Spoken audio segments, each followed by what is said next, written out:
Okay, here's my top 10 countdown, scary games for 2022. Now, these aren't just games from 2022. There are some recent ones. There are some older ones. In fact, there's quite a lot of older games, but they are ones that I think are worth a mention, that I still play or find super scary or have had a lasting impact. I'll update these every single Halloween as we go forward. Any ideas, please stick those into the comments. Without wasting any more time, we'll jump straight into number 10 on this list. So in at number 10 on the list, Left 4 Dead 2. It's not strictly designed to scare you, but it's a zombie infected game, and it has a really cool AI director that changes the game as you play it. So every time you play it, you're going to go through similar environments, but items and the enemies that you encounter will change each time. It's a co-op game and a versus game. I'm not sure how well supported the versus aspect is, but I always preferred the co-op. Just gunning down absolute thousands of zombies as you went through, presented in sort of a 4-chapter process, which ultimately pairs you off with a boss or a really difficult situation. So you all have to work together, and there are some serious jump scares in that game. Next on the list is another game from Valve, which is Half-Life 2. It's not all of Half-Life 2 though. I'm going to stick this as a caveat. I do always love playing through Ravenholm. It feels like its own game within an amazing game. Obviously, if you played it before, then you know exactly what you're getting. If you're coming into it new, it is a little bit dated now because it's Half-Life 2, the game that pretty much kicked Steam off actually way back in 2004. But this section of the game is really spooky. Some of the physics-based puzzles make for a quite gory takedowns, and it has a really stressful third act, shall we say, to this game, and a race against time and some really tough enemies. Now, Bioshock is on this list. You would normally expect Bioshock to be further up a list, but I'm talking about these purely from a horror perspective. Bioshock doesn't immediately jump to my memory as a super scary game, but I was recently playing through a section of it not so long ago. I can't remember why I decided to just play it again, but Bioshock is really a horror game at its core. The elements in there are pretty violent and disgusting. It's also got one of the best twists in gaming, although that's not totally horror related.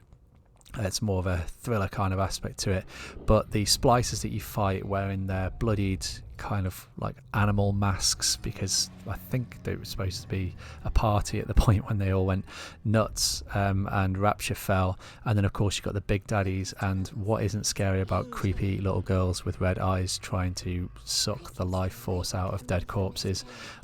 It does have a lot of jump scares in it. It is a super freaky game.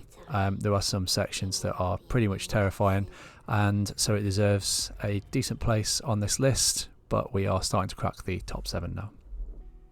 Next on the list for me is Dead Space. Dead Space is a really scary game. It hasn't aged very well. Fortunately, it's pretty old, so I guess you could say it's aged well. It's still totally playable now.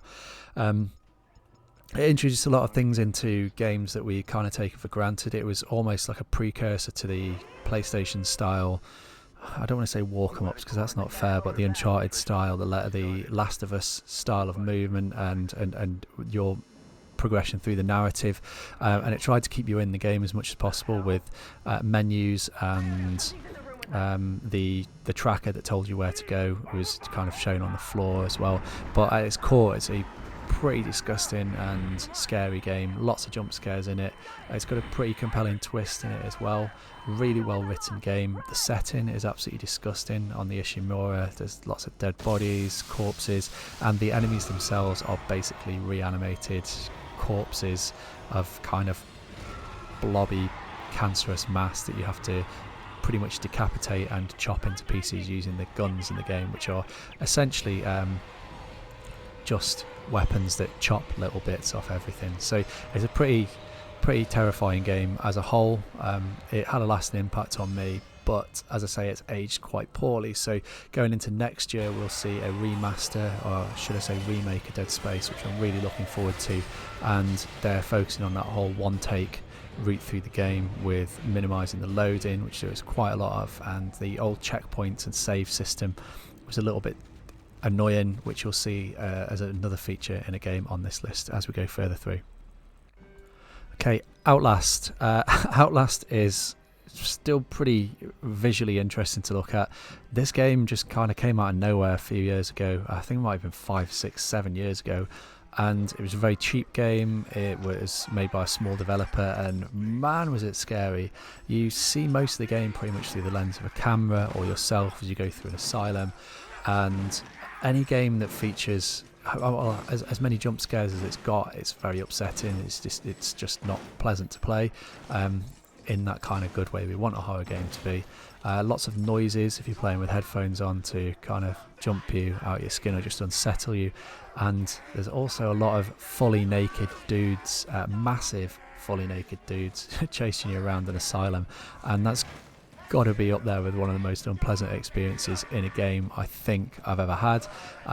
It was actually terrifying in some circumstances playing through Outlast. I think I may still have some videos up on my YouTube channel from the first playthrough. There's definitely a lot of screams in that one. Now, next on the list is one of my all-time favourite games. It was a little bit maligned when it came out. I think it's probably gone down as a classic now, certainly with the new remaster. But it came out at the it was supposed to come out at the start of the Xbox 360 generation, and I think that there was a bit of overreach in what they thought could be achieved with that. Whose fault that is, I don't know. But essentially the game got chopped down into a more linear, traditional game, whereas before it was going to be an open world with lots of dynamic events in it. Now, Alan Wake is a really interesting game. The story, I think the story is amazing, but it's in that kind of cheesy, written by a sixth former vibe to it that I think turned a lot of people off. But it's influenced heavily by Stephen King novels, and it sees you essentially trapped in a woodland environment where you're trying to find your wife who's gone missing, and there's lots of other elements in there, some great twists in it, and we've got this whole dynamism between the light and the darkness, which still actually holds up massively today. The clips that you see aren't from the remastered version. I bought that on the Xbox instead of the PC. So in terms of the footage that you're looking at, this is the original game, and it still looks absolutely amazing right now. Obviously there's a remaster out, but it's genuinely terrifying. It's more of a psychological thriller. You do get a few jump scares. There are some particularly psychotic moments with some of the main enemies, and there are some really, really great scenes with it. So it does feel like it goes on a little bit too long. Alan Wake, it'd be nicer if it had been shorter. I know people don't often say that with games, but it's still a fantastic horror game to play through and one of my all-time favourites. Okay, so coming in at number 4 is Silent Hill 2. Now, this is one of my all-time favourite games. It's not aged well. We'll talk about the remaster, the remake in a little bit. It's not aged as well as you would have hoped. It's still massively playable, but due to super toxic or just stupid decisions from Konami, the reason why you're seeing the vastly inferior Silent Hill Homecoming with still images on top of it is purely because I can't get any footage of this. I own it on the Xbox with the HD remaster collection, which I can't stream. Apparently you can't stream or video capture any of that unless you obviously get an external card. Completely pointless decision. And also the PC version is just, it's not going to happen. I don't even have a disc drive anymore. So unless I went through nefarious means, that's as good as it gets with that. So Silent Hill 2 follows James Sunderland, also named after the best football team in the world, as he goes to Silent Hill in search of his wife who has died and sent him a mysterious letter. You meet a lady that looks pretty much like her on the way called Maria, and a few other pretty strange and grotesque characters as you do. You also meet a lot of monsters that nobody else seems to have noticed as you work your way through this really, really disgusting, foggy, broken down, shape-shifting town. You work your way through hospitals and through the streets until you finally figure out what's happened in the story. The story is amazing. I won't spoil anything at all with that. It's pretty much a twist, but it's a bit of a mind bender all the way through. It takes a couple of playthroughs to really figure out what's happened, but it's one of the all-time best games. It's up there on the list with the best horror games that I've ever played. Obviously, it's not right at the top. There are different criteria, I think, that you could apply to it, but as a psychological thriller, it's absolutely fantastic. I can't recommend it enough. I am very worried about the remaster slash remake. I think it's supposedly a full remake, just purely because I don't know how I feel about Bloober Team, and the image of the James Sunderland character, just, I don't know why they've changed it so much. I don't know what they've done that for. It has me worried, to put it that way. But we shall see. Any more Silent Hill is definitely up there on my list. So number 3 on the list is Alien Isolation. This is one of my all-time favourite games. It is an absolutely terrifying kind of sneak 'em up in a way. It is pure horror. It's absolutely nailed the feel of the good Alien films, Alien 1, 2, 3, and Resurrection maybe, possibly. But it's nailed the feel of being on one of these broken down, lived in spaceships, where at space station, I guess you could call it, the Sevastopol, that is under the attack of a single alien, essentially, in this one. The AI in it is fantastic for the alien. The alien will track you, hunt you. Every time you play it, it will be completely different. Even if you just reload a save, it will do something different and just basically scare the life out of you. There are a few drawbacks with it. Not the graphics, not the gameplay as a whole. The graphics have really held up because of really clever decisions in the design. I mean, they've nailed it. They've absolutely nailed it, and it will always look good.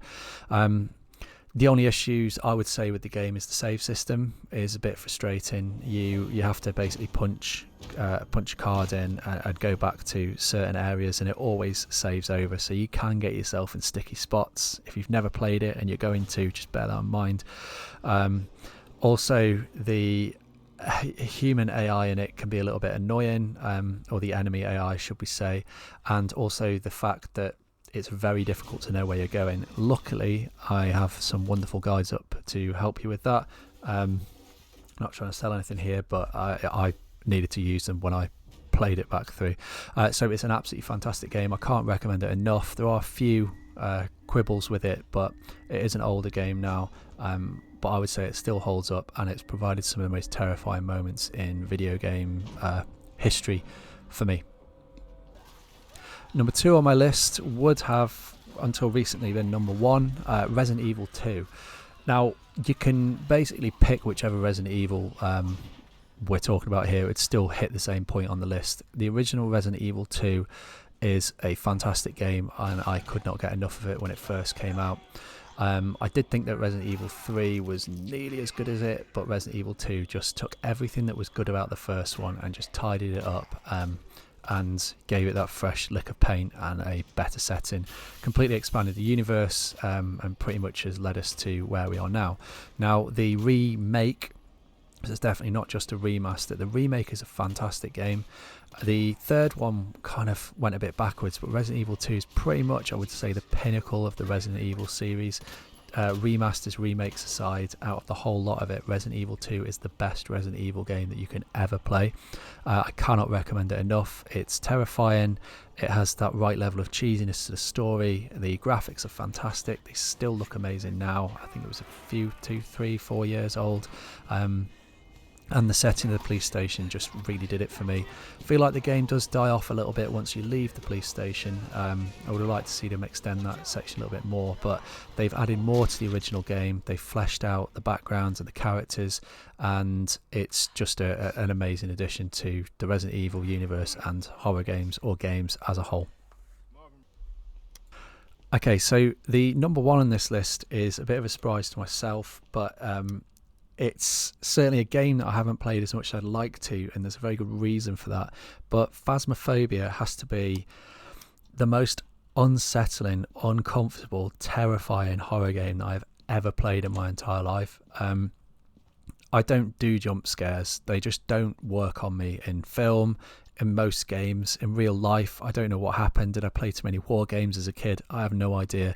But they just don't work apart from in Phasmophobia. It's such a deeply unsettling game that even for someone like me, it's just horrifying. The audio is relentless. It does not leave you alone. It's constantly got noises, movement, with or without the, I want to keep saying alien now, with or without the ghost in the area. You have such a narrow, tiny field of view with your torch or whatever you're using to illuminate the area. Sometimes you have to completely turn your light off, otherwise you can't get the ghost to work. You have to turn your back and set things up.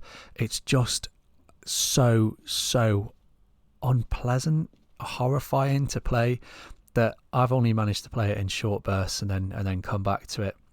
It is much better playing with somebody else. You can play it in a group, in a co-op group, but you lose some of that absolute horror with it. There's another recommendation as well. If you're lucky enough to have VR, just play it in VR. Like it's absolutely bonkers. It's so horrific that it's practically heart attack inducing.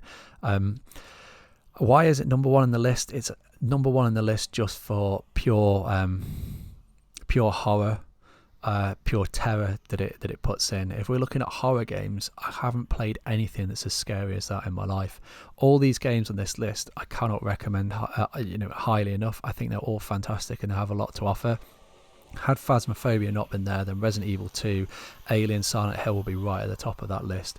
But it's just something about the abject terror of this game that I've barely scratched the surface with, that is just so compelling to play, but also I really don't like playing it. It has everything that you need with horror. It's the equivalent of a video game hiding behind the sofa because you don't want to see what's next. But trust me, you will. Okay, so there is 2022's whole horror game list, my top 10. I know there's a few at the start there with just sections of the game. In Half-Life 2, we have Left 4 Dead, Bioshock Remastered, jumping into Dead Space, Outlast, and then finishing with Alan Wake, Silent Hill 2, Alien Isolation, Resident Evil 2, and Phasmophobia. There are games that I've left off the list. Last of Us didn't even get a look in on this because I had to keep it under 10. As I say, there are a few others. Stick your top 10 in the comments, let me know what they are. If there's anything that I haven't mentioned on here that you think is worth me looking at, let me know. I am super keen to jump into those. There was a brand new game has just dropped on Game Pass today as well, called Signalis, which I started playing. That is giving me these old Resident Evil 1, 2 vibes, with a sci-fi twist. So I'm literally eating that up at the moment. It's not on this list yet. Maybe it'll jump on for next year. But thank you for watching the video.